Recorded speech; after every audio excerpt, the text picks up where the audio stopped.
Hey guys, it's Jess, and I am so excited to be part of a large blog and video hop today to launch a brand new product on the market, and that product is for making light up cards. This was actually my very first light up card, you guys, and it couldn't have been easier with the help of a brand new product from my sweet friend Amanda over at Pear Blossom Press.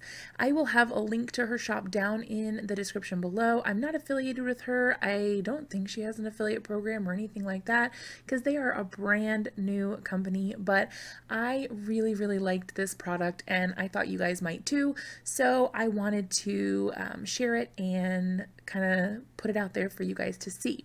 So the blog hop today is featuring a bunch of different people that you may already know and some you might not, but I would definitely encourage you to stick around for the whole thing. Do it at your pace, but check out all the cool videos and all the neat projects that everyone has created. So for my card, I am going to go through the whole process of making the entire card, and then I'll walk you through the actual light up portion as we get to it, but I wanted to include the whole process because sometimes I struggle with kind of coming up with an idea for something when I know that there's like a technical aspect involved. So what I'm doing here for the beginning of my card is getting started with some ink blending. I'm using Distress inks. I started off with that nice bright yellow, went in with the picked raspberry. I'm just adding a bunch of different colors here. So I've got my kind of like rainbowy sort of look, and I know it looks like a hot mess. It does not look cute, but when you add the black around the edges, it starts to look kind of space-like. So I'm creating a galaxy background, if you haven't guessed that yet. But it starts to kind of look like space when you start adding the black soot. But what really sets it apart is when you add the white flecks of stars. They create the stars. I feel like that totally changes the look of it, and it really makes it look like a galaxy or space sort of background rather than this ugly mix of colors that I have right here. I know that it doesn't look pretty, believe me, I know. But hold on, we're almost there. So what we do is we go ahead and get out some water. The first thing that we're going to do is spritz it into my hand and then flick it directly onto the cardstock that I've ink blended. And I did go ahead and let that dry for a little bit. Once it was, or it had been sitting there for a little bit of time, just to give it time to react with the inks, I did put a clean paper towel over top of that and blot some of that up. You can't notice the difference right away, but you can see in this picture, now that it's had some time to completely dry, those white resisted areas kind of stand out a little bit more, and you can see where those little bits of water were better. So for my stars, this time I kind of go back and forth on what medium I use, but for this time I'm going to use some gesso. Now this is an opaque medium that is usually used in like art journals and mixed media, but it makes for great splatters because it's very opaque. I'm using the Tim Holtz splatter brush and just applying those little tiny flecks everywhere. I can get larger ones and smaller ones depending on how I kind of like flick and pinch that little brush end on the edge there. And once I'm happy with it, then I will set it aside so that it can dry. Once it's dry and I've cleaned up all of my mess, I did go ahead and use a stitched border die from Lawn Fawn to cut kind of like a hill. I know that it's about to be spring, or it already is spring, and it's probably getting like kind of closer to summer, but I wanted to make a winter bear. I'm using Simon Hurley's set Bestest Friends. I think the name of it is just super cute to begin with, but I'm using this set, but I've usually used this as a summery sort of set because I've paired it with another stamp set of his called Trampoline Friends, where that one has like a tree, and I don't know, it's just very summery. This time I wanted to make it sort of like a winter thing, and I was kind of going for like maybe sort of Northern Lights-esque sort of feel with that galaxy and bright vibrant colors sort of background. So there we are. What I'm doing here is I'm using my Mini Misty to stamp out my bear. This is the bear that I'm going to use and fussy cut out for my card. However, I wanted to make him holding the moon from this Space Training stamp set, also from from Simon Hurley.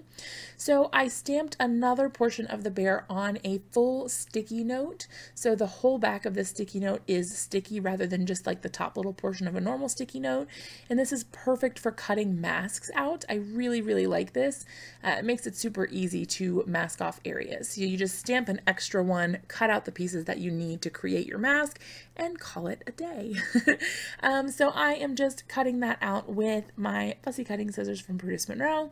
And I don't need to cut out the whole entire thing. I did cut out probably a little more than I really needed, but that is okay.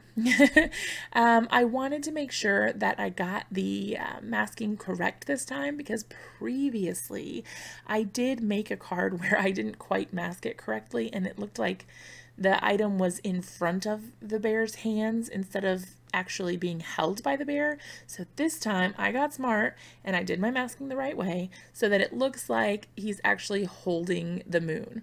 Now, spoiler alert, I showed this card to my mom beforehand to see what she thought, and she thought that he was holding a cookie. So it is what it is, but if you're ever looking for a cookie for your bear to hold, you can probably use this stamp. Anyway, I am going to go ahead and stamp it all out, get it colored up.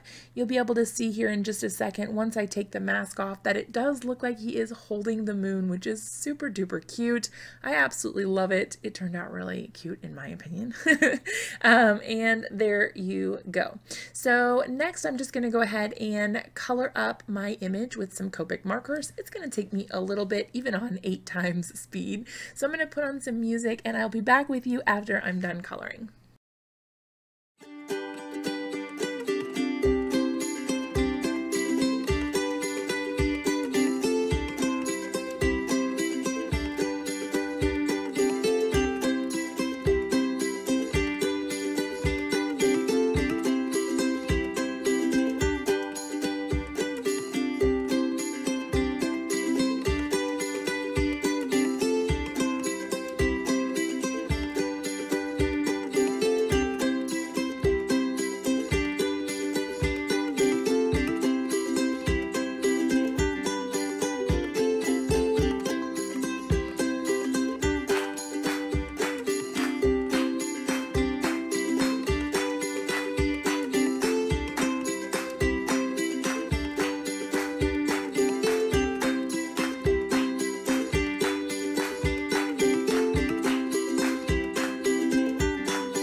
Alright, so now that my coloring is all done, I am going to go ahead and use this little corner chomper. I guess it's called a crocodile, I think. I'm going to use that to put holes in my moon. So this is where the start of my light up card begins. This is my first step to kind of make all of that come into play. I'm cutting holes with that little crocodile into my bear's moon so that the light will show through the moon when I put the light behind it. So what I'm doing is I'm just lining everything up on my paper where I want it, getting everything in exactly the right position. I drew with a pencil some lines where those little circles needed to be cut out so that it could go all the way through the paper. And I'm using this little eyelet setter thing that I've had for like 8 trillion years to poke holes in the paper. The crocodile was not long enough to reach that area, so it was really lucky actually that I had this particular tool because it worked out perfectly.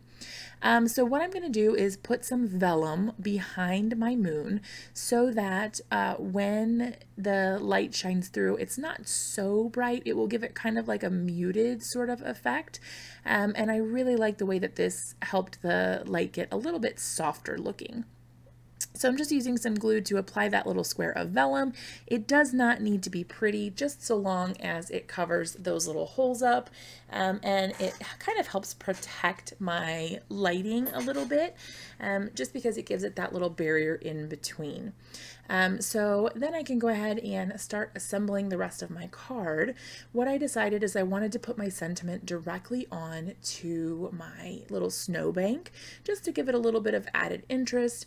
And I decided to use, since we were kind of going with the more space sort of theme, and he was holding the moon, I wanted to use one of the sets from the Space Training stamp set, and I picked out I Love You.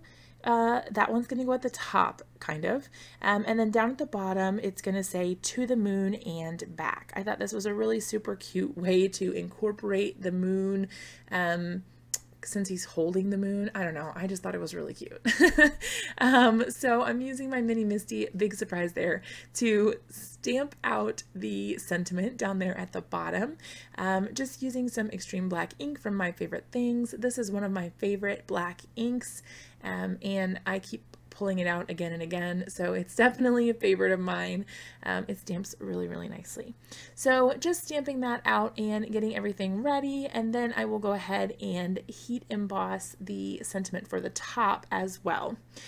So all of this is going to start coming together. I'm going to go ahead and skip ahead to the part where I start lining up the light up bits on the back so that you can see what that process looks like. Okay, so I've got my card base all ready to go. I lined up where the moon is when I overlay the card, and I drew a little X right behind that, and I labeled it, and so it says light. And then I did the same thing over on the right hand side, and I put button.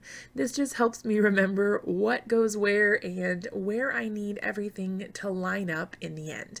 Now here's a look at the power pack and the button all in one, so you don't have to do your own contraption. It's all ready to go for you. It's got the battery attached to the button.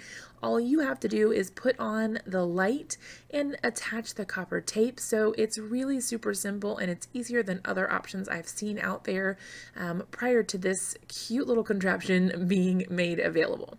So this little guy, these little triangle bits are the light portion, and they're actually little tiny stickers. So they're adhesive on the back. You just peel one off and you place it right where you want it to go. Now you are going to notice there is a negative side and a positive side, so you'll want to make sure that you line those up with the battery, which also has a negative and a positive side next to the button, like on either side, the top or the bottom of the button. And that's how you're going to make the copper tape line up. So you want the negative to go to the negative through a line of copper tape, and the positive to go to the positive through a line of copper tape. So this copper tape is sticky on the back, so it's got that adhesive there, and you're just going to want to stick it down and smooth it out.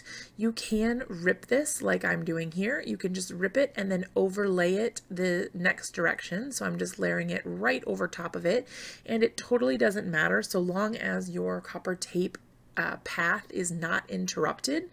When I first did this, I actually had some trouble getting it to light up because when I pressed down the copper tape on the battery, like on the side next to the button, I pressed too hard and it actually cut the line of copper tape that was flowing from where the switch is onto the cardstock. And so my current that flows through that copper tape wasn't actually flowing. It was interrupted right there. And all I had to do was put another piece of copper tape right over top of that, and it fixed the problem. But if you have any problems, just kind of inspect your copper tape line and make sure that you don't have any breaks in the line or any bumps. So you do want to make sure that you smooth it out really, really well, and that there aren't any bumps, because those bumps can cause your path to fail. So once I've got my copper tape all lined up, then I can go ahead and move on with my card. So you can see there it didn't work the first time when I was trying to light it up, and that's when I discovered that there was a little slit in my wiring or my copper tape line. And so I did go ahead and kind of reset things up and get it back to where it was actually functioning again. And it was easy peasy. Just, you got to realize it like, you got to find out where the problem is. And this was totally user error. Like I was telling you guys, this is actually my first time ever making a light up card. So there was a lot of me just figuring out how to do it for the first time. But the good news is, if I can do it, you can totally do it. So the next part then is just to pop up the card base, or well, it's going to be the card front, but I'm applying foam tape to the card base so that the button isn't constantly being pressed. This just makes it so that your battery doesn't immediately die because the light is constantly on. So you are going to want to put some foam tape. I'm using the Brutus Monroe foam tape, which is pretty darn thick. If you have a thinner, like 1/8 inch foam tape, you are probably going to want to double it up just so that button isn't being pressed. Now you do want to make sure you don't put the foam tape over top of your copper tape because that can interrupt the signal. So there you can see my card lights up, and I went ahead and finished everything off. I used my Wendy Vecchi Make Art Station to hold my little black strip down while I stamped my sentiment out. I used embossing ink from Brutus Monroe for this, and then I did go ahead and use white embossing powder from Ranger to heat set that with my heat tool. And then I went ahead and applied that to my card. I did trim it down and cut a cute little flag banner on one side. And then I went ahead and applied some sequins with my little glue pen from Lawn Fawn as well, just to finish things off with the card. That actually finished off the card for me today. I hope that you love it and that you are inspired to create something with this new product from Pear Blossom Press. I definitely hope that you'll head over to her site and check it out and see what all the buzz is about, and also that you will continue to hop with us. Head over to my blog for all the details, and I will see you guys again in the next video.